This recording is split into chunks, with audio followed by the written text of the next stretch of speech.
할렐루야. 이 시간 여러분 모두에게 하나님의 큰 은혜가 임하시기를 주의 이름으로 축원합니다. 오래전 TV는 사람을 싣고라는 TV 프로그램이 있었습니다. 이 프로그램은 유명한 연예인이 만나보고 싶은 사람을 찾아서 만나게 해주는 그런 프로그램이었습니다. 여기에 출연한 사람들이 과거에 나눈 사랑이나 받은 도움이 크면 클수록 사람을 만나서 서로 얼싸안고 많이 우는 그런 모습을 볼 수 있었습니다. 아마도 이 프로그램을 본 사람들은 이 모습을 보면서 코끝이 찡해지고 과거를 떠올리며 보고 싶은 사람이 누구인지 마음속으로 생각해 봤을 것입니다. 만일 누군가 당신은 누구를 만나보고 싶습니까? 라고 그렇게 묻는다면 여러분은 누구를 만나보고 싶습니까? 사람은 인생을 살아가면서 수많은 사람을 만납니다.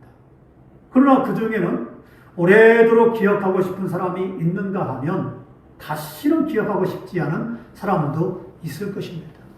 아마도 마음의 감동을 준 사람은 오래도록 잊혀지지 않고 기억될 것이지만 마음에 큰 상처를 준 사람은 다시는 기억하고 싶지 않은 그런 사람이 될 것입니다.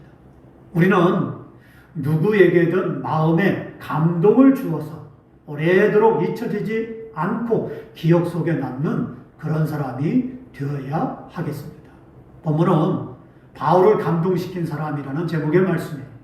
이 시간 우리는 본문을 통해서 바울이 목회 사역 중에 바울에게 감동을 준 사람이 누구인지를 알아보며 은혜를 나누고자 합니다. 로마서 16장은 로마서의 마지막 장입니다. 이 마지막 장에는 바울은 무려 26명이나 되는 사람들의 안부를 묻고 있습니다. 저는 바울이 이처럼 많은 사람들의 안부를 물은 것을 보면서 만일 제가 바울의 입장이라면 어떤 사람의 안부를 물을까 눈을 감고 가만히 생각해 보았습니다. 제가 목회한 지 올해로 27년 많이 했죠. 27년 목회했습니다. 거기에다가 교육전사까지 합치면은 30년을 거의 목회했어요. 27년의 목회 여정 중에 특별히 기억이 되는 분들이 있습니다. 어떤 사람은 좋은 기억으로 남아있는가 하면 어떤 사람은 좋지 못한 기억으로 남아있는 사람이 있습니다. 어떤 사람은 기억할수록 은혜로운 사람이 있는가 하면 어떤 사람은 그리 기억하고 싶지 않은 사람도 있습니다. 여러분은 남에게 어떤 사람으로 기억되기를 원하십니까? 특별히 목회자에게 어떤 사람으로 기억되기를 원하십니까? 제가 기억하고 있는 분들은 제 마음에 깊은 감동을 주었기 때문에 제가 기억하고 있습니다. 목회자에게 기분 좋게 두고두고 기억되는 사람은 참으로 복받은 사람입니다. 왜냐하면 말씀을 전할 때마다 그 사람의 이름이 은혜 가운데 거론되기 때문에 그렇습니다. 예수님은 자신에게 향유값을 깨뜨려서 부은 여자를 향해서 이렇게 축복의 말씀을 주었습니다. 마가복음 1장 14절 9절 말씀에 온 천하에 어디서든지 복음이 전파되는 곳에는 이 여자가 행한 일도 말하여 그를 기억하리라. 또 마태복음에서도 예수님은 그 여자가 행한 것을 기념할 것이다 그랬습니다. 예수님은 복음이 증거되는 곳마다 이 여자가 행한 것을 기념하고 기억할 것이다 라고 말씀했고 오늘날에도 끝까지 예수님 말씀대로 말씀이 전하는 곳마다 복음이 전파되는 곳마다 향유값을 깨뜨린 이 여자의 행위가 계속해서 말씀으로 전해지고 있습니다. 얼마나 복된 삶입니까? 저와 여러분도 이 여자처럼 주님께 기억되는 복된 사람이 되시기를 주의 이름으로 축원합니다. 바울은 자신이 기억하는 사람 중에 첫 번째 베베에 대해서 이렇게 말씀하고 있습니다. 본문 1절로 2절 말씀하십니다. 내가 겐그리아 교회 일꾼으로 있는 우리 자매 베베를 너에게 추천하노니 너희는 주 안에서 성도들의 합당한 예절로 그를 영접하고 무엇이든지 그에게 소용되는 바를 도와줄지니 이는 그가 여러 사람과 나의 보호자가 되었음이라. 바울은 베베를 추천했습니다. 우리나라에서는 추천서를 써달라고 하면 마음에 없어도 인정상 써줍니다. 하지만 외국은 자기의 마음에 없는 사람이 추천서를 써달라고 하면 절대로 써주지 않습니다. 지금 바울이 베베를 추천하고 있는데 이것은 바울의 목회직과 인격을 걸고 추천한 것입니다. 그럼 베베가 어떤 사람이길래 그것도 26명 중 첫 번째 이름을 기억하며 거론했을까요? 베베는 여자예요. 베베는 여자이면서 전도인이면서 누구보다도 열심히 주의 일에 봉사하고 헌신했던 일꾼이었습니다. 다른 남자들도 많습니다. 바울을 도왔던 사람도 많습니다. 하지만 바울이 기억할 때 가장 바울의 마음에 감동을 준 사람은 그 여자 전도인 베베였습니다. 얼마나 바울의 마음을 감동시켰길래 이 베베가 이렇게 바울이 베베를 이제는 추천하고 그리고 안부를 물었을까요? 자, 이 베베는 사도 바울이 목회하는데 경제적으로 어려움이 없도록 물질을 도와준 사람이었어요. 물질로 목회를 도운 사람. 마치 바울의 보호자 역할을 했습니다. 당시 여자는 인구수에 포함되지 않을 정도로 무시를 받았습니다. 그런데도 바울은 베베를 충성된 일꾼이요, 좋은 사람이요, 틀림없는 사람이라고 자신 있게 소개하고 있습니다. 솔직히 우리가 남에게 사람을 소개할 때 자신 있게 소개할 사람이 몇이나 있을까요? 이 사람은 틀림이 없다 라고 할 사람이 몇이나 있을까요? 남에게 자신 있게 소개하기란 참 어렵죠. 그러나 바울은 베베를 소개할 때 그는 겐게리아 교회 일꾼이다. 정말 좋은 일꾼이다. 정말 충성된 일꾼이다. 그러니 합당한 예절로 맞으라. 그에게 소용되는 대로 무엇인지 도와주라. 그래서 자유롭게 일하도록 하라. 틀림이 없으니 안심하고 주라. 라는 것입니다. 얼마나 믿었으면, 바울이 얼마나 이 사람을 추천했으면은 바로 이 로마 교인들에게 이런 말을 했을까요? 오늘 우리도 베베와 같은 좋은 일꾼, 주의 일에 훌륭한 일꾼이 되어야 됩니다. 할렐루야. 네. 바울은 두 번째 브리스길라와 아굴라 부부를 이렇게 소개하고 있습니다. 본문 3절로 4절 말씀 보십시다. 너희는 그리스도 안에서 나의 동역자들인 브리스가와 아굴라에게 문안하라. 그들은 내 목숨을 위하여 자기들의 목까지도 내어놓았나니 나뿐 아니라 이방인의 모든 교회도 그들에게 감사하느니라. 여기서 자기들의 목까지도 내놓았다라는 말은 도끼 아래 자신들의 목을 내놓았다라는 의미입니다. 이것으로 볼 때 브리스가와 아굴라는 실제 큰 위협 속에서 바울을 구하기 위해서 자신들의 생명을 걸었어요. 이들은 바울을 위해서라면 어떤 역경과 고난도 두려워하지 않았던 사람, 목숨을 걸고 바울을 도왔던 사람. 여러분은 목숨을 걸고 예수님을 믿고 있습니까? 대부분의 사람들은 그렇지 않습니다. 내가 잘 되고 범사가 형통하고 건강하게 살고 고통 없이 문제 없이 잘 살기 위해서 예수님을 믿으려 합니다. 예수님을 위해서 생명을 내놓고 믿는 사람은 그리 많지 않아요. 주의 종을 지키기 위해서, 주의 종의 목회를 돕기 위해서, 주의 종과 더불어 목숨을 걸고 주의 종을 돕는 사람도 그리 많지 않습니다. 그러나 주의 일은 아굴라와 브리스길라와 아굴라 부부와 같이 자신의 생명을 걸고 일하는 자를 통해서 이루어집니다. 할렐루야. 말씀을 잘 보세요. 바울은 이렇게 말하고 있습니다. 브리스가와 아굴라. 브리스가는 브리스길라입니다. 브리스가는 바로 아내고 아굴라는 남편이에요.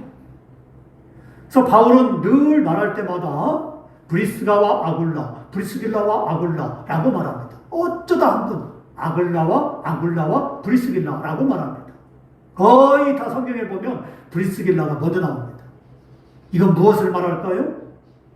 이 부부 중에서도 아내였던 브리스길라가 더 좋은 믿음으로, 더 열심히 있는 믿음으로 바울을 돕기 위해서 충성했다는 것을 이 말씀을 통해 알 수가 있습니다. 바로 오늘 우리는 이런 믿음을 가져야 됩니다. 주의 종으로부터 칭찬받는 사람, 주의 종으로부터 아낌이 없이 바로 그렇게 이제는 추천받는 사람, 주의 종으로부터 어디를 가든 자랑 삼는 사람, 그런 사람이 되지 않겠습니까? 바울은 이런 브리스길라와 아굴라 부부를 나의 동역자라고 부르고 있습니다. 성경에서 바울이 동역자라고 부르는 사람은 그리 많지 않아요. 자, 볼까요? 디모데, 디도, 마가, 아리스타고, 누가, 그리고 브리스가와 아굴라. 단 7명뿐이에요. 바울을 돕는 사람이 수많은 사람이 있었습니다. 엄청나게 많은 사람이 바울을 따랐습니다. 하지만 바울은 나의 동역자다라고 부른 사람은 단 7명뿐이었어요.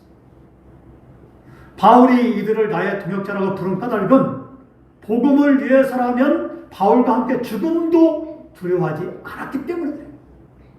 이들은 바울과 같이 천막 만드는 기술을 가지고 고린도에서 바울을 돕고 에베소에서도 바울을 따라서 돕고 나중에는 로마까지 따라가서 바울을 도왔던 사람이 브리스길라와 아굴라였어요. 이들은 바울이 복음을 전할 때 전도 비용 전부를 대주었습니다. 바울이 먹고 잠자고 입고 쓰는 모든 것을 다 대줬어요. 거기에다가 전도 비용을 대줬어요. 이들은 바울로 일하지 않고 전도에만 전념할 수 있도록 물심양양, 물질로 그렇게 도왔던 것입니다. 그래서 브리스길라와 아굴라는 타지방에서 왔지만 그들이 천막 만드는 기술을 가지고 새벽부터 밤늦게까지 피곤하기까지 일을 합니다. 그렇게 해서 한 달 동안 피곤하기까지 벌어들인 수익을 가지고 전부를 복음을 전하는데 바울을 돕는데 다 썼던 사람들.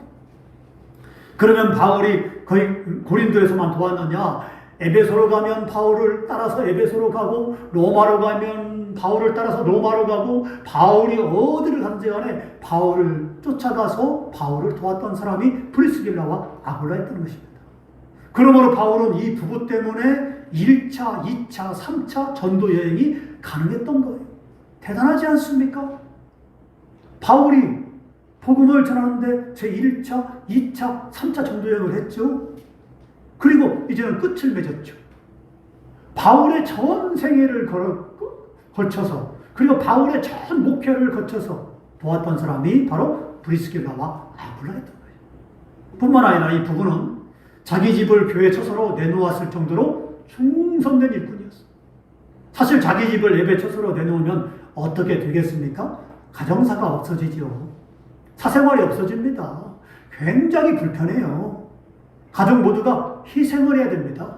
그러나 브리스길라와 아굴라 부부는 교회를 위해서라면 자신들의 모든 희생을 오히려 기쁨으로 감수했어요. 내 집이니까 내 마음대로 한 것이 아니라 교회의 모든 것을 다 내줬습니다. 바울은 이 부부를 보면서 마음에 큰 감동을 받았어요. 아니, 감동을 받을 수밖에 없었습니다. 이 얼마나 아름다운 신앙입니까? 하나님은 이렇게 주의 종을 도와서 주일에 충성한 자를 주의 종에 버금갈 정도로 하늘의 큰 상급과 함께 이 땅에도 기름진 복으로 갚아 주실 것입니다. 할렐루야! 그래서 주의 일에 충성하자 이 말이고 목사님을 도와서 열심히 주의 일을 하자 이 말입니다. 이렇게 주의 종을 돕는 사람에게는 주의 종이 받는 상급을 같이 받습니다. 모주 적상면에 가면 적상교회라고 있습니다. 이 교회는 신앙이 본받을 만한 아주 믿음이 좋은 유지당 장로님 부부가 있습니다. 자, 25년 전 일인데요. 이 장로님 부부는 그때는 집사님들이었죠. 근데 25년 전에 목사님들 사이에서 칭찬이 자자했어요. 장로님 부부는 젊었을 때부터 순종하며 목사님을 도와서 열심히 교회를 섬겼습니다. 처음에 차를 구입할 때도 교회 학교를 위해서 구입했고요. 실제 그때 교회 학교를 위해서 차량을 쓰고 그리고 목사님이 어디를 간다 하면 일소를 멈추고 목사님을 태우고 그게 서울이 되었던 부산이 되었던 목사님이 가고자 하는 곳을 다 같이 대동하고 다녔습니다. 이 부부가 같이 운전을 했는데 그렇게 교회 일에 도맡아서 예배 때마다 운전을 다 맡아했죠. 그래서 목사님들 사이에서 칭찬이 자자했던 거예요. 처음에 아무것도 없이 시작한 식당은 2층으로 확장될 만큼 큰 식당이 되었고, 그 시골에서 꼴짜기에서 2명의 자녀들은 서울의 연대와 고대를 들어갔습니다. 어제 확인차 적산교회 목사님과 2번을 통화를 했어요.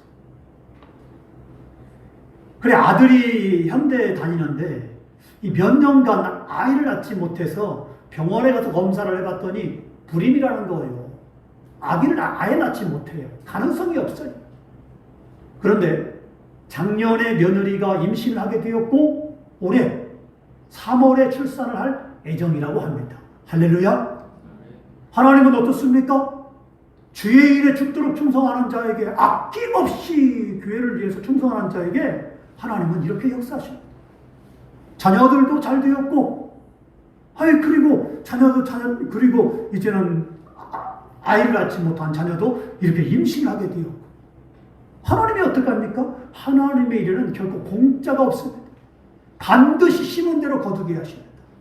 그래서 갈라디아서 6장 7절은 이렇게 말씀합니다. 스스로 속이지 말라. 하나님은 업신여김을 당하지 받지 아니하시나니 사람이 무엇으로 심든지 그대로 거두리라 그랬습니다. 그 다음 본문 5절 말씀을 보면 바울은 세 번째 사람 에베네도에게 문안하라라고 말씀하면서 에베네도를 아시아에서 처음 익은 열매라고 소개하고 있습니다. 바울은 제3차 전도 여행 중에 에베소에서 복음을 전해 처음 믿게 된 성도 에베네도를 남다르고 귀하게 여기고 사랑했습니다. 그리고 6절 말씀을 보면 바울은 너희를 위해 많이 수고한 마리아에게 문안하라라고 말씀하고 있습니다. 그 다음 우리가 주목해 볼 2사람이 나옵니다. 본문 7절 말씀 보십시다. 내 친척이요 나와 함께 갇혔던 안드로니고와 유니아에게 문안하라. 이들은 사도들에게 존중이 여겨지고 또한 나보다 먼저 그리스도 안에 있는 자라 그랬습니다. 자, 여기서 안드로니고와 유니아는 바울과 함께 옥에 갇힐 정도로 열심히 바울을 도왔으며 주의 일을 아주 충성스럽게 감당했던 사람. 바울은 이들을 친척이라고 해서 특별히 소개한 게 아니에요. 이들은 바울이 감옥에 갇혔을 때 같이 감옥에 갇히고, 바울이 매를 맞았을 때 같이 매를 맞고, 바울이 굶기를 밥 먹듯 했을 때 이들은 같이 굶기를 밥 먹듯 했어요. 생각해 보십시오. 같이 있다는 죄 때문에 감옥에 갇히고 매를 맞을 이유는 없어요. 근데 바울과 함께하기 위해서, 바울을 보호하기 위해서, 주의 종이니까 주의 종을 돕기 위해서 친척이지만, 그렇기 때문에 우리의 친척이고, 만약에 외삼촌이나 아니면 누구나 이렇게 되지 않습니까? 그렇다고 해서 그런 것이 아니라 바울이 하는 주의 일, 주의 종을 돕기 위해서 이들은 바울과 같이 감옥에 갇히고 매를 맞고 그렇게 또 굶기를 밥 먹듯이 했다는 것입니다. 이렇게 할 사람이 몇이나 되겠습니까? 바울이 수모를 당할 때 같이 수모를 당했습니다. 바울을 그냥 도운 것도 아니고 주의 종과 함께 주의 일의 고통을 같이 나눴던 사람이 바로 이 사람들이었어요. 그러기에 얼마나 믿음이 아름답습니까? 주의 종이 고통을 당하고, 주의 종이 어려움을 당하고, 주의 종이 눈물을 흘리고, 주의 종이 고민하고, 주의 종이 고통스러워하고 했을 때 같이 마음을 나누고, 같이 마음만 나누는 것이 아니라 같이 아파하고, 같이 울어주고, 같이 힘들고, 같이 그렇게 고통을 나누면서 그렇게 했던 사람이 몇이나 있냐 이 말이죠. 솔직히 주의 종은 정말 외로운 집뿐이에요. 솔직하게 제 아내가 있지만은 이 사모님도 제 마음을 몰라요. 제가 당하는 고통, 제가 당하는 어려움을 반절이나 할까요? 근데 바울은 그렇지 않다는 거예요. 그 주위에 같이 고통을 나누고, 같이 매를 맞고, 같이 힘든 것을 위해서 같이 기도하고, 눈물을 흘리고, 그런 사람이 옆에 있었다는 것이 참으로 대단하지 않습니까? 주의 종의 마음을 같이 나눌 수 있는 사람. 대단한 아름다운 믿음이죠. 이런 사람이 정말 몇이나 있냐 이 말이죠. 나는 여러분들이 모두 다 그런 사람이 되었으면 좋겠습니다. 목사님이 아파할 때, 목사님이 힘들어할 때 같이 울어주고 같이 마음을 나누고 같이 속상해하고 같이 힘들어하고 이런 사람. 바로 그런 사람이 안드로니고와 유니아였는데 바울은 뭐라고 말씀하고 있느냐? 그들은 사도들에게 존중이 여겨지고 있다 그랬어요. 이 말은 뭐냐면 사도들이 알아주는 사람이다. 그리고 그 사람이 나타나게 되면 사도들은 저절로 고개가 숙여지는 사람들입니다. 평신도지만 사도들이 존중할 정도 되는 사람. 얼마나 믿음이 좋은 사람입니까? 그러게 바울은 로마서에 이들의 이름을 기록하면서 그들에게 로마로 하여금 로마 교회로 하여금 분양하라라고 당부했던 것입니다. 사랑하는 여러분, 바울은 여러 사람의 이름과 업적을 기억하며 그들을 자세히 소개했습니다. 바울이 이들을 로마서에 기록한 것은 특별히 그들의 신앙에 큰 감동을 받았기 때문에 그렇습니다.